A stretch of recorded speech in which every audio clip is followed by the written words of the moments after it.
Hello friends, मैं नीता भास्कर आप सभी लोगों का अपने यूट्यूब चैनल पर स्वागत करती हूं। और आज हम एनसीईआरटी के उस विषय में पढ़ेंगे। विषय 9 अध्याय 9 हम पढ़ेंगे आज।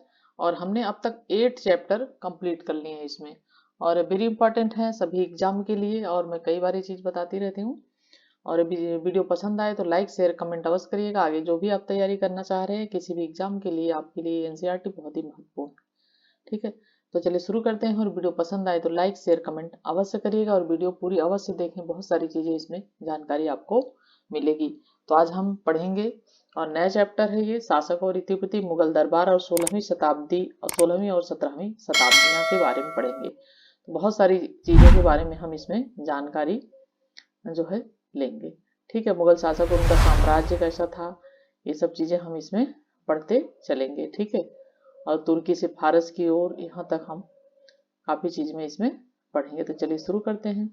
और जिन लोगों ने अभी तक चैनल को सब्सक्राइब नहीं किया है और पहली बार देख रहे हैं तो ज़रूर चैनल को सब्सक्राइब कर लें। क्वेश्चन आंसर भी मैंने बहुत सारे डाले हैं, बहुत ही हेल्पफुल हैं सभी एग्जाम के लिए। तो चलिए शुरू करते हैं और अपने चैप्टर पे आ जाते हैं। चैप्टर हमारा शुरू हो जाएगा। और मुगल साम्राज्य के शासक स्वयं को एक विशाल और विजातीय जनता पर शासन के लिए नियुक्त मानते थे। ठीक है, मुगल साम्राज्य के शासक स्वयं को एक विशाल और विजातीय, ठीक है, जनता पर शासन करने के लिए नियुक्त मानते थे। और हालांकि असलियत में राजनीतिक परिस्थितियां इस भव्य दृष्टि को सीमाबद्ध कर देती थी, ठीक है, फिर भी ऐसी दृष्टि सदैव महत्वपूर्ण रही। और इस दृष्टि के प्रचार प्रसार का एक तरीका राजवंशी इतिहास लिखवाना था। ठीक है, तो जो शासन करते थे कि मुगल साम्राज्य के लोग स्वयं को एक विशाल और विजातीय जनता पर शासन के लिए अपने आप को क्या मानते थे, नियुक्त मानते थे। और सदैव इनकी दृष्टि महत्वपूर्ण रही है। लेकिन इस दृष्टि के प्रचार प्रसार का तरीका जो था सिर्फ क्या था, ठीक है, ज्यादातर ये था कि जो राजवंश का इनका इतिहास जो है लिखना और लिखवाना था। ठीक है, मुगल राजाओं ने दरबारी इतिहासकारों के जो विवरण थे उनको क्या किया, उनको लेखन का कार्य सौंपा। ठीक है, उन विवरणों को देखकर। और इन विवरणों में बादशाह के समय की घटनाओं का लेखा जोखा, जो बादशाह के समय की, शासक के समय की जो घटनाएं होती थी तो उनका इसमें रूप दिया जाता था, उनका लेखा जोखा, उनका यानी हिसाब किताब, ठीक है, इसमें दिया जाता था। और जो भी वो कार्य करते थे उन घटनाओं का जो है हिसाब किया जाता था। इसके अतिरिक्त उनके लेखकों ने शासकों को अपने क्षेत्र के शासन में मदद के लिए उपमहाद्वीप के अन्य क्षेत्रों से ढेरों जानकारियां इकट्ठा की। अंग्रेजी में लिखने वाले आधुनिक इतिहासकार मूल पाठ की इस शैली को क्रॉनिकल्स यानी इतिवृत्ति इतिहास नाम इन्होंने दिया। इतिवृत्ति, क्रॉनिकल्स, ठीक है, यानी क्या, इतिवृत्ति। और ये इतिवृत्ति घटनाओं का अनुरुद्ध काल कानुक्रमिक विवरण प्रस्तुत करते हैं। उस समय का जो काल था, समय था, उसका क्या करते हैं, कालानुक्रमिक मतलब समय, उसके अनुसार, कालक्रम के अनुसार, ठीक है, क्रमबद्ध तरीके से क्या करते हैं, उनका विवरण प्रस्तुत करते हैं।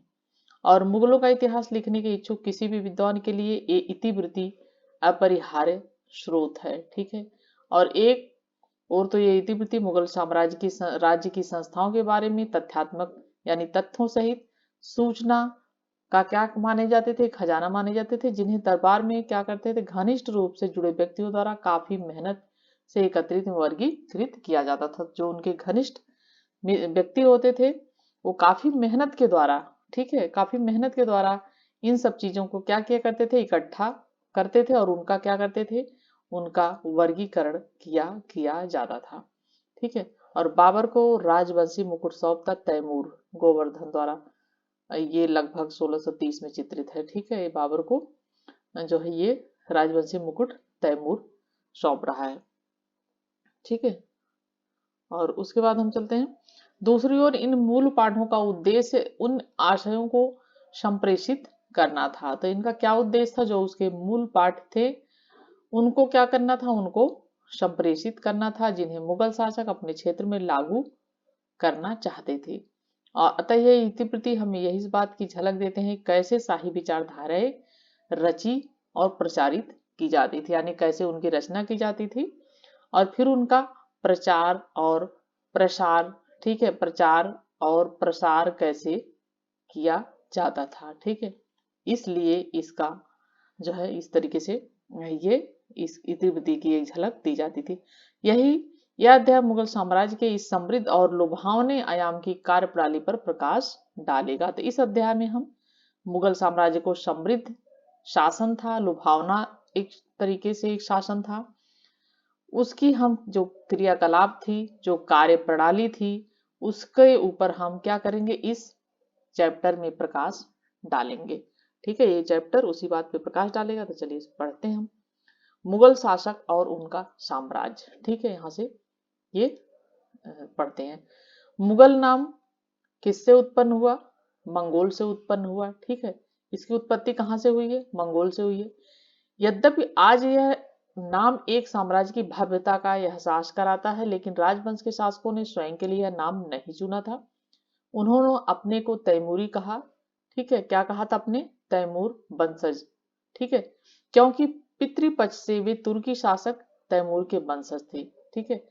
जो बाबर था वो तैमूर का वंशज था और पहला मुगल शासक बाबर मातृपक्ष से चंगेज खां का संबंधी था, ठीक है। यानी ननिहाल जो पक्ष था वो चंगेज खां का संबंधी था, और जो उसका अपना दादा परदादा का जो था वो तैमूर वंश से वो संबंधित था। वह तुर्की बोलता था और उसने मंगोलों का उपहास करते हुए उन्हें बर्बर गिरोह के रूप में उल्लेखित किया है, ठीक है। मंगोलों का जो है गिरोह बर्बर गिरोह के रूप में उल्लेखित किया है, ठीक है। तो मुगल नाम कहाँ से आया है? मंगोल से उत्पन्न हुआ है। और बाबर किस वंश का था? तैमूर वंश का था। ये जब चीजें बहुत इंपॉर्टेंट है, हर एग्जाम में, छोटे मोटे एग्जाम में इस तरह की चीजें पूछी जाती थी। तैमूर वंश का, और मातृपक्ष जो था, पितृपक्ष से तैमूर वंश का था, और मातृपक्ष यानी माता का पक्ष जो था वो था चंगेज खां का, ठीक है। इससे चंगेज खां के वंशज का था ये, ठीक है। अब हम चलते हैं नेक्स्ट पॉइंट पे, नेक्स्ट पैराग्राफ पे। तो 16वीं शताब्दी के दौरान यूरोपियों ने परिवार की इस शाखा के भारतीय शासकों का वर्णन करते हुए मुगल शब्द का प्रयोग किया। तो जो 16वीं शताब्दी के लोग थे, दौरान यूरोपीय लोग जो थे, उनकी परिवार की शाखा ने भारतीय शासकों का वर्णन करने के लिए क्या किया? इन्हें मुगल शब्द का प्रयोग किया। 16वीं शताब्दी से ही इस शब्द का निरंतर प्रयोग होता रहा। यानी इस शब्द का प्रयोग कहां से शुरू हुआ है? यूरोपियों ने शुरू किया है, और 16वीं शताब्दी से ये प्रयोग इसका किया जा रहा है। मुगल शासक, जो हम लोग भी मुगल शासक कहते हैं, या मुगल कालीन जो है इतिहास। यहाँ तक कि रिटायर्ड किपलिंग की जंगल बुक, ठीक है, रिटायर्ड किपलिंग की जंगल बुक के युवा नायक मोगली का नाम भी इससे उत्पन्न हुआ है। जो मोगली आप लोगों ने देखा होगा, बहुत सारे लोगों ने, एक सीरियल आता था मोगली जो है, मोगली करके, उसमें बच्चा था जो जंगल बुक आती थी, जंगल जंगल, एक गाना भी आता था, जंगल जंगल पता चला है चड्डी पहन के फूल खिला है, इस तरीके से। तो उसमें मोगली नाम का, वो काफी अच्छा लगता था सीरियल वो। तो ये तो कौन थे उसके? रडयार्ड, ये किपलिंग थे, और इनकी बुक थी वो जंगल बुक। तो दो तीन चीजें देखिए इंपॉर्टेंट है। एक तो आपको ये पता चल गया कि ये किसकी बुक है, जंगल बुक, ठीक है। जंगल बुक जो है किसकी बुक है, किसने लिखी है? ये लिखी है रडयार्ड किपलिंग ने, ठीक है। रडयार्ड किपलिंग की ये बुक है, ठीक है, ये जंगल बुक। और पहले हमने ये पढ़ा कि ये पितृपक्ष से क्या था, पिता पक्ष से क्या था, ये बाबर तैमूर का वंशज था। चंगेज खां का वंशज, इसकी माता जो थी वो चंगेज खां की वंशज थी, ठीक है। मातृपक्ष से वो चंगेज खां का वंशज था। दोनों ने ही यहाँ पर आक्रमण किया हुआ है। यह बात भी हम आगे चल के मुगल उसमें पढ़ेंगे, इनके बारे में भी, तैमूर कौन था और चंगेज कौन था। और जंगल बुक किसने लिखी है? रडयार्ड किपलिंग ने लिखी है। और इसका युवा नायक कौन था? मोगली, ठीक है। तो ये जो मोगली शब्द है, ये क्या कहा जा रहा है कि इसी से ही, मुगल से ही इसका उत्पत्ति इसकी हुई है। मुगलों के स्थानीय सरदारों के बीच राजनैतिक मैत्रियों के जरिए तथा विजयों के जरिए भारत के विविध क्षेत्रीय राज्यों को मिलाकर साम्राज्य की रचना की गई। साम्राज्य के संस्थापक जहीरुद्दीन बाबर, पूरा नाम क्या था बाबर का? जहीरुद्दीन, ठीक है, जहीरुद्दीन बाबर नाम था इसका पूरा। उसको मध्य एशियाई स्वदेश फरगना के प्रतिद्वंदी उज्बेकों ने उसको भगा दिया था। ठीक है, फरगना का शासक था तो उसको भगा दिया था। उसने सबसे पहले स्वयं को काबुल में स्थापित किया, अफगानिस्तान की राजधानी काबुल। और फिर 1526 में, ठीक है, अपने दल के सदस्यों की आवश्यकताएं पूरी करने के लिए क्षेत्रों और संसाधनों की खोज में वह भारतीय उपमहाद्वीप में आगे की ओर क्या हुआ, बढ़ा।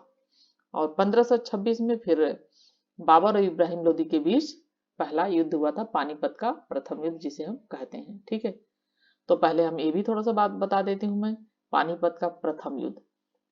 छोटे छोटे एग्जाम हो चाहे कुछ भी हो, ये सब चीजें, तो पानीपत का प्रथम युद्ध हुआ था 1526 में। ठीक है, पानीपत का प्रथम युद्ध हुआ था, कब हुआ था, 1526 में हुआ था। किसके किसके बीच हुआ था, इब्राहिम लोदी और बाबर के बीच। ठीक है, ये युद्ध हुआ था। इसके उत्तराधिकारी नसीरुद्दीन हुमायूं, उत्तराधिकारी जो नसीरुद्दीन हुमायूं था वो किसका पुत्र था, बाबर का पुत्र था। ठीक है, ये जो है किसका पुत्र था, बाबर का बेटा था ये हुमायूं। ठीक है, 1530 से 40 तक, फिर उसके बाद ये चला गया था, हार गया था। फिर उसके बाद ये दोबारा लौटा 1555 से 56 तक, 1 साल तक ये रहा। उसके बाद इसकी मृत्यु हो गई। साम्राज्य की सीमाओं में विस्तार इसने किया, किंतु अफगान नेता शेरशाह सूर से पराजित हुआ था। ठीक है, शेरशाह सूर के बारे में भी हम पढ़ेंगे आगे, जिसने उसे ईरान के सफावी शासक के दरबार में निर्वासित होने पर को बाध्य कर दिए थे, यानी वहां से उसे निकाल देने के लिए बाध्य किया और वह निकल गया। 1555 ईस्वी में हुमायूं ने सूरों को पराजित कर दिया। दोबारा से इसने फिर युद्ध किया 1555 में दोबारा, और सूरों को पराजित किया, जो कालिंजर का युद्ध हुआ था और उसमें उसकी मृत्यु हो गई थी। ठीक है, सूरशाह सूरी की, शेरशाह सूरी की। उसके बाद फिर उसकी मृत्यु हो गई थी, और फिर उसके 1 वर्ष के बाद हुमायूं की भी मृत्यु हो गई थी। ठीक है, कई लोग जलालुद्दीन अकबर, और 1556 से 1605, अकबर किसका पुत्र था, हुमायूं का पुत्र था। मुगल बादशाहों में महानतम मानते अकबर को। ठीक है, अकबर को अकबर महान कहा जाता है क्योंकि उसने न केवल अपने साम्राज्य का विस्तार ही किया, बल्कि उसने अपने समय का विशालतम यानी दृढ़ और विशाल सबसे समृद्ध राज्य बनाकर उसने सुदृढ़ किया, और काफी अच्छा शासक माना जाता है इसको। और इसने सबको एकत्रित करने की कोशिश की, राजपूतों से संबंध बनाए और भी लोगों से संबंध बनाए, इसने अपने साम्राज्य का इसने विस्तार किया, और इसकी रणनीति इसे एक महान शासक तक जो है इसको ले गई। तो इसने अपने साम्राज्य का अधिक विस्तार किया, और हिंदू कुश पर्वत तक अपने साम्राज्य की सीमाओं में यह बनाने को विस्तार करने में यह सफल हुआ।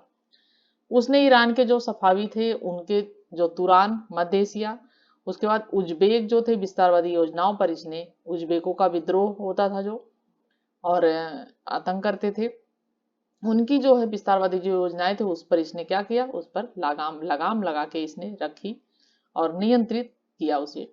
अकबर के बाद जहांगीर, अकबर का बेटा जहांगीर 1605 से 1627 तक इसने शासन किया। फिर शाहजहां का शासन काल आया। यह सब मुगल कालीन शासक जो हैं इनके बारे में हम विस्तार से आगे मुगल कालीन इतिहास के बारे में पढ़ेंगे। 1628 से 1658 तक, ठीक है, इसका राज्य रहा।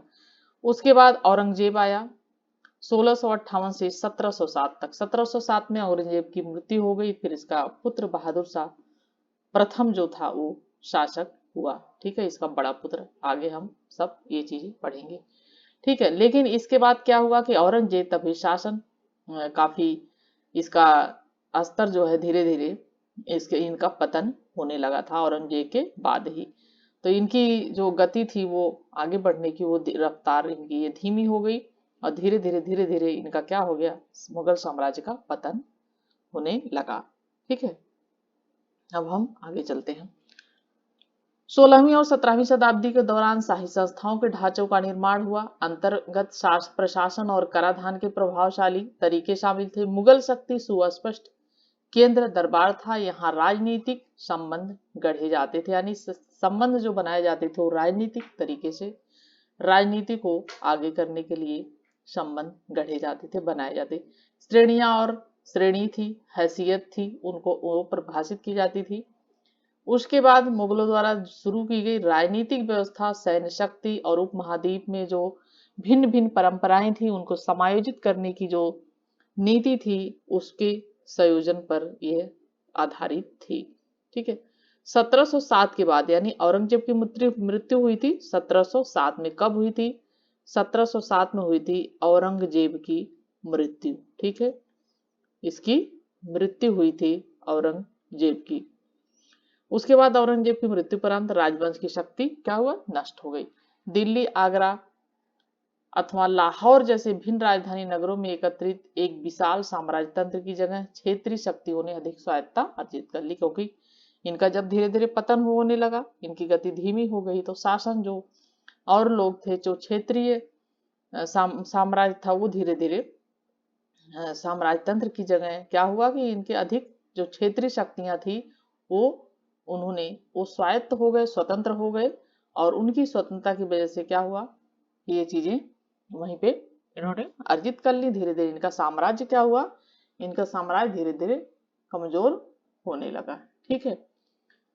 फिर भी सांकेतिक रूप में ही सही मुगल शासक की प्रतिष्ठा ने अपनी, लेकिन फिर भी मुगल शासक जो थे उनको माना जाता था कि हाँ, ये मुगल शासक की प्रतिष्ठा अभी भी बनी हुई है, जो कि लास्ट तक 1857 के विद्रोह तक इस वंश के अंतिम जो वंशज थे, अंतिम शासक बहादुर शाह जफर द्वितीय। ठीक है, अभी हमने बहादुर शाह प्रथम के बारे में बात की थी, औरंगजेब का बड़ा पुत्र जो था बहादुर शाह प्रथम, और इसके बाद ये थे बहादुर शाह जफर, जिन्हें कहा जाता था, ये कविताएं लिखते थे जिनकी वजह से इनका जफर नाम से, तो इनका नाम जफर पड़ा था, बहादुर शाह। तो ये द्वितीय शासक थे जिन्हें इनके पूरे वंशज को, इनके पुत्रों को, पूरे वंशावली को खत्म कर दिया था अंग्रेजों ने। ठीक है, 1857 का जब विद्रोह हुआ, जब क्रांति हुई 1857 की, उस समय की बात है ये। और इनको क्या किया, इनको रंगून भेज दिया गया, क्योंकि बहुत ही बूढ़े हो गए थे, तो इनको बहादुर शाह जो जफर थे उनको रंगून भेज दिया गया था, और इनके वंशज को, इनके पुत्रों को, इनके जो पौत्रों को, जो भी इनके वंशज से, सबको मार दिया गया अंग्रेजों द्वारा। ठीक है, और यही इनका जब वंशज, यहीं पे इनका शासन, सब कुछ यहीं पे 1857 के विद्रोह के दौरान जो था वो सब कुछ इनका खत्म हो गया। ठीक है, आगे चलते हैं। इतिवृत्तियों की रचना, इतिवृत्तियों की रचना आगे चलते हैं। मुगल बादशाहों द्वारा तैयार करवाए गए इतिवृत्त साम्राज्य और उसके दरबार के अध्ययन के महत्वपूर्ण स्रोत हैं। जैसा कि अगर जो तैयार करवाए गए थे उनके साम्राज्य में जो इतिहासकारों ने रचनाएं की हैं, वो हमारे क्या है, अध्ययन के लिए बहुत ही महत्वपूर्ण स्रोत हैं। ये इतिवृत्ति इस साम्राज्य के अंतर्गत आने वाले सभी लोगों के सामने एक प्रबुद्ध राज्य के दर्शन की प्रयोजना के उद्देश्य से लिखे गए थे, यानी एक अच्छा राज्य, प्रबुद्ध राज्य के दर्शन की प्रयोजना के लिए रखे गए थे। और इसी तरह इनका उद्देश्य उन लोगों जिन्होंने मुगल शासन का विरोध किया था, यानी जिन लोगों ने उस समय मुगल शासन का विरोध किया था, यह बताना भी था कि उनके सारे विरोधों का असफल होना तय है। ठीक है, नियत है, यानी मतलब जो उन्होंने विरोध किया था उसका विरोध भी उनका असफल रहा, और वह असफल होना बिल्कुल तय है। शासक यह भी सुनिश्चित कर लेना चाहते थे, यानी वह समझ लेना चाहते थे, जान लेना चाहते थे, सुनिश्चित कर लेना चाहते थे कि भावी जो पीढ़ियां, आने वाली पीढ़ियां हैं, उनके लिए शासन का विवरण, यानी उन्होंने कैसे शासन किया था, किस प्रकार से राज्य किया था, क्या क्या कार्य किए थे, तो उनका क्या हो, विवरण जो है उनका उनको उपलब्ध रहे। अगर वो ऐसा न करते, इतिहास न लिखवाते, तो आज हमें उनके बारे में बहुत सारी जानकारियां मिल ही न पाती। तो हमारे जो है मुगल शासन के इतिहास का जो रचनाकार थे, उन्होंने जो चीजें लिखी, उन्हीं से हम बहुत सारी चीजों के बारे में हमें पता चलता है। उनका शासन प्रशासन, शासन प्रबंध, सब कुछ उनके बारे में जानकारी हमें प्राप्त होती है। इसके अलावा जो आधुनिक इतिहासकार हैं, उन्हीं पर आधारित वो जो है जो इतिहास लिखते हैं, तो उनके लिए भी वह बहुत ही उपलब्ध और महत्वपूर्ण सामग्री जो है साबित होती है। तो मुगल इतिवृत्ति को लेखक जो निरपवाद, यानी बिना किसी अपवाद के रूप से दरबारी ही रहे, और उन्होंने जो लेखक थे वो कोई भी अपवाद नहीं, यानी निरपवाद, यानी किसी भी अपवाद के रूप में वो दरबारी थे, तो जो वो कहते थे उसी हिसाब से वो कार्य करते थे, यानी उनका विरोध वो नहीं करते थे। जो है चाहे कुछ गलत भी हो रहा हो तो भी वो उनके दरबार में रहते थे, उनके दरबारी इतिहासकार थे, तो उनका विरोध वो नहीं कर पाते थे। ठीक है, तो वो पूरी तरीके से उनके शासन में जो है समर्पित रहते थे, ठीक है, उनके प्रति। उन्होंने जो इतिहास लिखे उनके केंद्र बिंदु में थी, परंतु शासक पर केंद्रित घटनाएं, शासक का परिवार, दरबार, अभिजात, युद्ध और प्रशासनिक व्यवस्थाएं, अकबर, शाहजहां, आलमगीर, मुगल साम्राज्य शासक औरंगजेब की एक पदवी, आलमगीर, ठीक है, क्या थी ये मुगल शासक जो औरंगजेब थी उसकी एक पदवी थी आलमगीर, की कहानियों पर आधारित इतिवृत्तियों के शीर्षक अकबरनामा, ठीक है, अकबरनामा, शाहजहांनामा, आलमगीरनामा यह संकेत करते हैं कि इनके लेखकों की निगाह में साम्राज्य व दरबार का इतिहास, बादशाह का इतिहास एक ही था, यानी दोनों चीजें एक ही थी, ठीक है। तुर्की से फारस की ओर आगे चलते हैं। मुगल दरबारी इतिहास फारसी भाषा में लिखे गए थे। किस भाषा में लिखे गए थे? बहुत ही महत्वपूर्ण है, फारसी भाषा में लिखे गए थे, ठीक है, और बार बार एग्जाम में ये चीज पूछी जाती है। दिल्ली के सुल्तानों के काल में उत्तर भारतीय भाषाओं विशेषकर हिंदवी व इसकी क्षेत्रीय जो भिन्नताओं के साथ फारसी दरबार साहित्यिक रचनाओं की भाषा के रूप में खूब पुष्पित यानी पल्लवित यानी हुई और फली फूली, इसका मतलब होता है कि फली और फूली, ठीक है, फली फूली, पुष्पित और पल्लवित। चूंकि मुगल चगताई क्या थे? चगताई मूल के थे मुगल, हमने अभी पढ़ा था। चगताई तुर्कशाही को चंगेज खां के सबसे बड़े पुत्र का वंशज मानते थे, जो हमने बात की थी अभी, मातृपद से चंगेज खां का वंश का था ये लोग थे, ठीक है। शासक और इतिवृत्ति मुगल दरबार, तुर्की उनकी मातृभाषा थी, ठीक है। जो उनका दरबारी कामकाज था, जो इतिहास लिखा जाता था वो किस भाषा में लिखा जाता था? वो फारसी में लिखा जाता था, ठीक है। लेकिन जो उनकी मातृभाषा थी वो क्या थी? वो तुर्की, उनकी मातृभाषा क्या थी? तुर्की थी, ठीक है, क्योंकि वो चगताई तुर्क अपने आप को मानते थे, उनका वंशज मानते थे, ठीक है। अकबर ने सोच कर समझ कर फारसी को दरबार की मुख्य भाषा बनाया। संभवतया क्या था? ईरान के साथ सांस्कृतिक और बौद्धिक संपर्कों के साथ साथ मुगल दरबार में पद पाने के इच्छुक जो ईरानी थे, मध्य एशियाई प्रवासी थे, ने बादशाह को इस भाषा को अपनाए जाने के लिए क्या किया? प्रेरित किया, ठीक है, ईरानी और मध्य एशियाई प्रवासी। फारसी को दरबार की भाषा का ऊंचा स्थान दिया गया तथा उन लोगों को शक्ति व प्रतिष्ठा प्रदान की गई जिनकी इस भाषा पर अच्छी पकड़ थी, यानी जो लोग फारसी भाषा अच्छी तरीके से जानते थे, समझते थे, लिखते थे, उनको शक्ति व प्रतिष्ठा उनको अधिक प्रदान की गई जिनकी इस भाषा पे अच्छी पकड़ थी। राजा शाही परिवार के लोग और दरबार के विशिष्ट सदस्य यह भाषा बोलते थे, ठीक है। जो विशिष्ट लोग थे वह, दरबार के जो लोग विशिष्ट लोग थे वह क्या, वो कौन सी भाषा बोलते थे? वो फारसी भाषा बोलते थे। कुछ आगे यह सभी स्तरों के प्रशासन की बाद में भाषा बन गई, जिसमें लेखाकार, लिपिक और अन्य अधिकारियों ने भी इसे सीख लिया था फारसी को। जहां जहां फारसी प्रत्यक्ष प्रयोग में नहीं थी, यानी जो प्रत्यक्ष प्रयोग में नहीं थी, वहां भी राजस्थानी, मराठी और यहाँ तक कि तमिल में शासकीय लेखों की भाषा को भी इसकी शब्दावली और मुहावरों ने व्यापक रूप से इसको क्या किया? प्रभावित किया था। चूंकि 16वीं और 17वीं शताब्दियों के दौरान फारसी का प्रयोग करने वाले उपमहाद्वीप के कई अलग अलग क्षेत्रों से लोग आए थे और वे अन्य भारतीय भाषाएं भी बोलते थे, उस समय अन्य भाषाएं भी जानते थे, वो बोलते थे। स्थानीय जो मुहावरों को समाविष्ट करने से फारसी का भी भारतीयकरण हो गया, यानी जो स्थानीय मुहावरे थे, कहावतें थी, उनको उसमें शामिल कर दिया गया, समाविष्ट कर दिया गया। तो फारसी जो भाषा थी उसको क्या हो गई? उसका भी भारतीय वो भाषा में उसका मिलान हो गया और फारसी भाषा का जो है भारतीयकरण हो गया। फारसी के हिंदवी के साथ पारंपरिक संपर्क के उर्दू के रूप में एक नई भाषा निकल कर आई, ठीक है, महत्वपूर्ण पॉइंट है ये। फारसी और हिंदवी क्या हुआ? दोनों के पारस्विक यानी हिंदवी भाषा जो थी यहाँ पे जो बोली जाती थी उस समय, उसके बाद पारंपरिक जो संपर्क से आपस में एक दूसरे से बातचीत से संपर्क हुआ, तो एक नई भाषा निकल के आई, ठीक है, एक नई भाषा निकल के आई जिसे उर्दू कहा गया। अकबरनामा जैसे मुगल इतिहास फारसी भाषा में लिखे गए। अकबरनामा बहुत इंपॉर्टेंट है। किस भाषा में लिखी गई पूछा जा सकता है एग्जाम में।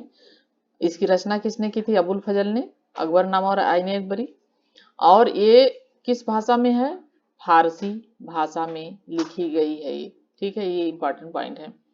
जबकि अन्य जैसे बाबर के संस्मरण, बाबरनामा जो है वो किस भाषा में लिखा गया है? बाबरनामा तुर्की भाषा में लिखा गया है, ठीक है, बहुत इंपॉर्टेंट है, बहुत बार पूछा जाता है एग्जाम ऑफ पॉइंट, इससे बहुत ही इंपॉर्टेंट है ये। और फारसी में अनुवाद किया गया, तुर्की भाषा में लिखा गया था बाबरनामा, बाबर ने लिखा था इसे, बाबर की आत्मकथा ये। और इसने तुर्की भाषा में लिखा था, लेकिन बाद में इसका फारसी भाषा में अकबर ने अनुवाद करवाया था। मुगल बादशाहों ने महाभारत रामायण को का भी संस्कृत जैसे जो ग्रंथ थे रामायण और महाभारत, उनका भी फारसी में अनुवाद किए जाने का आदेश दिया था। फैजी जो अकबर के शासनकाल में था, उसकी अध्यक्षता में एक अनुवाद विभाग की स्थापना बाबर ने करवाई थी, ठीक है। और उसके बाद उसी में महाभारत और इसका भी रामायण का भी अनुवाद किया जाए, और महाभारत का अनुवाद रज्मनामा युद्धों की पुस्तक के रूप में किया गया था, ठीक है। पांडुलिपियों की रचना, थोड़ा सा हम ये पैराग्राफ भी देखते चलते हैं जो ये यहाँ पे है। लिखित शब्द की उड़ान, अबुल फजल के शब्दों में, ये थोड़ा सा हम पढ़ते चलते हैं। लिखित शब्द विगत युगों की बुद्धिमत्ता का मूर्त रूप दे सकता है और इस तरह बौद्धिक प्रगति का साधन बन सकता है। उच्चारित शब्द उनके दिलो दिमाग में जाता है जो उसे सुनने के लिए उपस्थित होता है। लिखित शब्द न केवल पास रहने वाले लोगों बल्कि दूर स्थित लोगों को भी समझदारी सिखाता है। अगर लिखित शब्द न हो तो उच्चारित शब्द तो बहुत जल्दी ही मर जाए, यानी लिखित शब्द न हो, सिर्फ उच्चारण हो, तो फिर उसका जो है खत्म हो जाएगा जल्दी। हमारे पास उन लोगों की कोई निशानी रह जाए, यानी कोई शब्द सिर्फ हमने बोल दिया खत्म हो जाएगी अगर कुछ दिन टाइम बाद, लेकिन अगर उसे लिख दिया तो वो फिर इतिहास बन जाएगी, तो निशानी नहीं रह जाएगी। जो दिवंगत हो चुके हैं यानी खत्म होने के बाद, उनके मरने के बाद, उनकी मृत्यु के बाद क्या होगा कि उसकी कोई निशानी नहीं रह जाएगी। अगर लिख दिया गया तो निशानी बन के रह जाएगी। सामान्य समझ के लोग दो तो अक्षरों को एक गहरी आकृति मात्र मानते हैं, पर गहराई से देखने वाले लोगों को इनमें एक प्रगादीप चिरागे सिनासाई नजर आता है। अपने में हजारों किरणों को लिए होने के बावजूद लिखित शब्द काला दिखता है, अथवा इस ढंग से कहा जा सकता है कि एक ऐसा प्रकाश है जिस पर एक तिल है, ठीक है, एक ऐसा प्रकाश है जिस पर एक तिल है, इसे बुरी नजर से जो बचाता है। खत या पत्र समझदारी की तस्वीर है, विचारों की दुनिया से निकला हुआ एक खाका है, दिन को लाने वाली गहरी रोशनी है, ठीक है, ज्ञान से भरा हुआ घना बादल है। बहुत ही सुंदर विवरण दिया है। पत्र मौन होते हैं फिर भी वो बोलते हैं, ठीक है, पत्र में लिखा जाता है तभी तो वो बोलते हैं, तभी हम उसकी भाषा समझते हैं। जैसे जैसे हम पढ़ते हैं पत्र को वैसे वैसे हमें आभास होता रहता है कि क्या हमसे कहा जा रहा है, ठीक है। स्थिर होते हैं फिर भी वो सफर करते हैं, यानी एक दूसरे दूसरी जगह जाते हैं, दूसरा कोई पढ़ता है, तो वो स्थिर होते हुए भी क्या है, जो लिख दिया गया वो तो एक जगह स्थिर है, लेकिन उसके बावजूद भी वो सफर करते हैं, पर फैले हुए फिर भी ऊपर की ओर उड़ान भरते हैं। बहुत ही सुंदर विवरण है ये अबुल फजल द्वारा दिया गया। आगे चलते हैं पांडुलिपियों की रचना। मुगल भारत की सभी पुस्तकें पांडुलिपियों के रूप में अर्थात वे हाथ से लिखी जाती थी, ठीक है। किससे लिखी जाती थी? हाथ से लिखी जाती थी। पांडुलिपि रचना का मुख्य केंद्र शाही किताब खाना था। हालांकि किताब खाना शब्द पुस्तकालय के रूप में अनुवादित हुआ, ठीक है, किताब खाना शब्द किसके रूप में? पुस्तकालय जो कहा जाता है, ठीक है। यह दरअसल एक लिपि घर था जिसे हम लाइब्रेरी भी कहते हैं, अर्थात ऐसी जगह जहां बादशाह की पांडुलिपियों का क्या संग्रह रखा जाता था, नई पांडुलिपियों की रचना की जाती थी। पांडुलिपियों की रचना विविध प्रकार के कार्य करने वाले बहुत लोग इसमें शामिल होते थे। कागज बनाने वालों की पांडुलिपियों के पन्ने तैयार करने बहुत सारे लोगों की आवश्यकता होती थी, क्योंकि इस समय जैसे मशीनी आविष्कार है तो उस समय तो ऐसा था नहीं। सुलेख की पाठ की नकल तैयार करने, ठीक है, सुलेख कहते थे उस सुलेखों। कोफ्तगारों की पृष्ठों को चमकाने के लिए और चित्रकारी की जाती थी बहुत सुंदर ढंग से, पाठ दृश्यों को चित्रित किया करने के लिए उसमें चित्र बनाए जाते थे जो जिल्द बनते थे, कबर जो कहते हैं हम। जिल्दसाजों की प्रत्येक पन्ने को इकट्ठा कर उसे अलंकृत यानी सुंदर अलंकरण उसका किया जाता था, सुंदर आवरण करने के लिए उसे अलंकृत किया जाता था, ठीक है। और उसके बाद हम इसमें आवरण इसमें बैठाने के लिए आवश्यकता इसकी होती थी। ठीक है, तैयार पांडुलिपि को एक बहुमूल्य वस्तु, बौद्धिक संपदा, सौंदर्य के कार्य के रूप में देखा जाता था। इस तरह के सौंदर्य को अस्तित्व में लाकर इन पांडुलिपियों के संरक्षक मुगल बादशाह अपनी शक्ति को दर्शा रहे थे। इसी तरह पांडुलिपियों को वास्तविक रचना में शामिल कुछ लोगों को भी पदवियों और पुरस्कारों के रूप में पहचान मिली। इन मिसलों और चित्रकारों को तो उच्च सामाजिक प्रतिष्ठा मिली, जबकि अन्य जैसे कागज बनाने वाले अथवा जिल्दसाज, ठीक है, जो जिल्दसाज थे, यानी हम बात करते हैं जो वास्तविक रचना में शामिल थे कुछ लोग, उनको पदवी दी गई, पुरस्कार भी उन्हें मिला, उनको पहचान भी मिली। और इसमें जो सुलेखक थे, जो निशुल्क लिखते थे, चित्रकारों को तो उच्च सामाजिक प्रतिष्ठा भी मिली। लेकिन जैसे और भी लोग थे जो कागज बनाने वाले थे और जो जिल्द बनाते थे, जिल्दसाज थे, उनका वो बेचारे कारीगर जो थे वो क्या हुए, गुमनाम कारीगर ही रह गए थे वो। ठीक है, और ये हम देखते हैं एक रंगीन चित्र है, नास्तलिक शैली में लिखा हुआ एक पन्ना, जिसे अकबर के दरबार के सबसे अच्छे सुलेखों में कश्मीर के, ठीक है, कश्मीर के मोहम्मद हुसैन, ठीक है, कश्मीर के मोहम्मद हुसैन द्वारा तैयार किया। इसके अक्षरों की विशुद्ध समानुपातिक घुमाव की कदरदानी में इसको जरीन कलम, ठीक है, जरीन कलम की उपाधि से इसे नवाजा गया था, सोने की यानी कलम।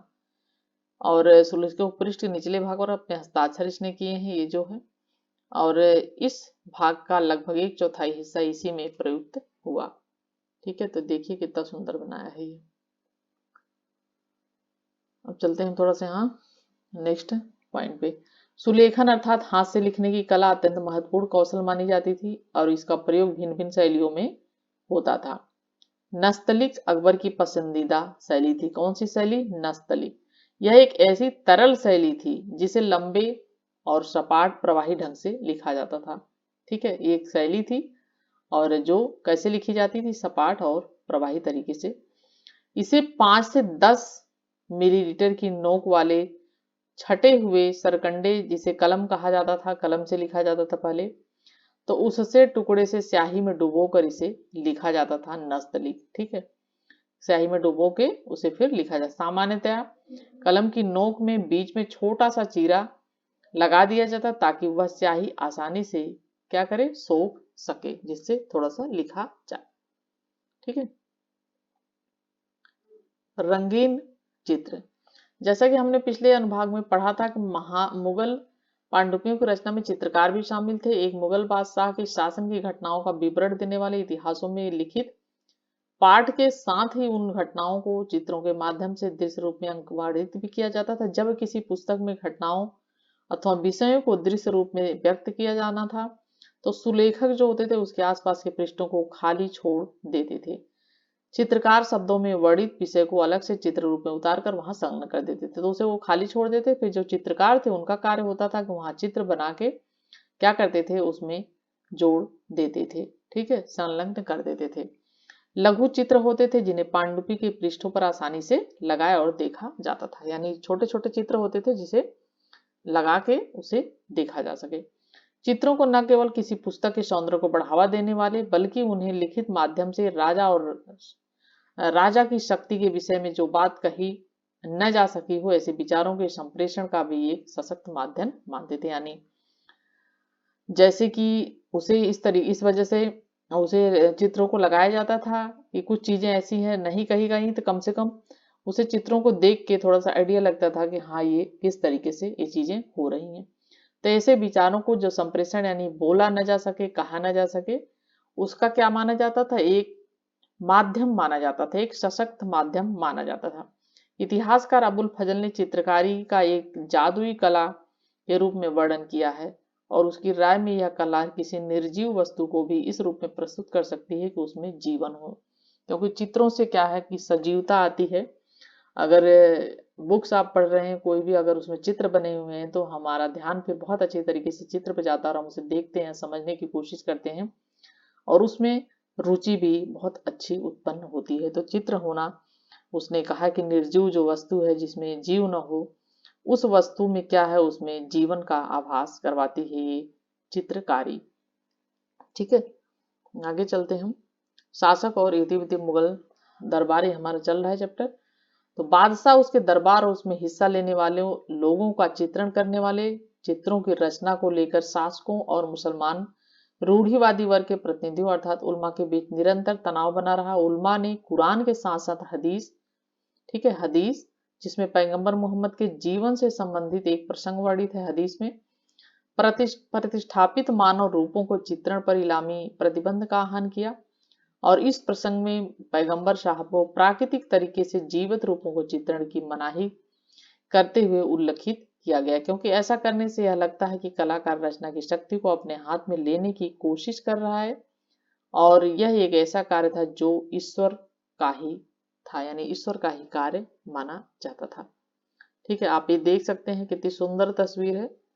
और इस लघु चित्र में चित्रित मुगल पांडुलिपि रचना में संलग्न अलग अलग कार्यों की पहचान करने के लिए क्वेश्चन बता रहा है। तो ये देखिए कितना सुंदर चित्र है और बहुत सारी चीजें चित्र के माध्यम से समझी जा सकती है। थोड़ा सा ये पढ़ लेते हैं। तस्वीर की प्रशंसा में अबुल फजल चित्रकारी को बहुत सम्मान करता था। किसी भी चीज का उसके जैसा ही रेखांकन बनाना तस्वीर कहलाता था। अपनी युवावस्था के एकदम शुरुआती दिनों से ही महामहिम ने इस कला में अपनी अभिरुचि व्यक्त की, यानी अपनी रुचि उत्पन्न की उन्होंने, और वे इसे अध्ययन और मनोरंजन दोनों का ही साधन मानते थे। जबकि अकबर पढ़े लिखे बिल्कुल नहीं थे, लेकिन उसके बावजूद भी उनको इन सब चीजों में बहुत ही अधिक रुचि थी और उन्हें पढ़ने का इतना ज्यादा अकबर को शौक था कि वो अपने सैन कक्ष में अपने लोगों से किताबें पढ़वाकर सुनता रहता था। ठीक है, और इस कला को संभव प्रोत्साहन देते ही चित्रकारों की एक बड़ी संख्या इस कार्य में लगाई गई है। हर हफ्ते शाही कार्यशाला के अनेक निरीक्षक और लिपिक बादशाह के सामने प्रत्येक कलाकार का कार्य प्रस्तुत करते हैं और महामहिम का प्रदर्शित उत्कृष्टता के आधार पर इनाम देते कलाकारों के मासिक वेतन में वृद्धि करते हैं। अब सर्वाधिक उत्कृष्ट चित्रकार मिलने लगे हैं और बिहजाज जैसे चित्रकारों की अति उत्तम कलाकृतियों तो यूरोपीय चित्रकारों को उत्कृष्ट कार्यों के समकक्ष ही रखा जा सकता है, जो यूरोपीय चित्रकार थे जिन्होंने विश्व की व्यापक ख्याति अर्जित कर ली थी। यानी उस समय जो यूरोपीय चित्रकार थे वो काफी अच्छा चित्रकारी करते थे और उनका काफी हद तक उनको प्रसिद्धि मिल चुकी थी और उनकी काफी दूर तक उनकी ख्याति अर्जित कर चुके थे। वो ब्यौरे की सूक्ष्मता और परिपूर्णता प्रस्तुतिकरण की निर्भरता जो अब चित्रों में दिखाई पड़ती है वह अतुलनीय, यानी उसकी तुलना नहीं की जा सकती। अतुलनीय का मतलब जिसकी तुलना न की जा सके किसी से। यहाँ तक कि निर्जीव वस्तुएं भी प्राणवान प्रतीत होती थी, क्योंकि चित्रों से क्या होता था, अब जैसे यही है, ये देखिए चित्र डाल दिया तो हमारा ध्यान बिल्कुल इस पे जाएगा और अच्छा लगेगा थोड़ा सा देखने में भी और हमें आकर्षित ये करेगा। तो इसलिए ये जरूरी है कि अगर ये निर्जीव कोई वस्तु है तो वह क्या कैसी प्रतीत होती है, प्राण, यानी उसमें किसी निर्जीव वस्तु में प्राण डाल दिए गए हैं। 100 से अधिक चित्रकार इस कला के प्रसिद्ध कलाकार हो गए और हिंदू कलाकारों के लिए खास तौर से यह सही है और उनके चित्र वस्तुओं की हमारी परिकल्पना से कहीं परे हैं, पर वस्तुतः पूरे विश्व में कुछ लोग ही उनके समान पाए जा सकते हैं। ठीक है, और अबुल फजल की चित्रकला को महत्वपूर्ण क्यों मानता है, वह इस कला को कैसे वैध कैसे ठहराता है, जो 11th-12th के बच्चे हैं उनके लिए क्वेश्चन है और हमने अभी पढ़ा और अब हम कल यहाँ से चर्चा करेंगे और नेक्स्ट वीडियो में यहाँ से हम पढ़ेंगे। आज की वीडियो यहीं तक। ठीक है, वीडियो पसंद आए तो लाइक शेयर कमेंट अवश्य करिएगा। ठीक है, thank you for watching video.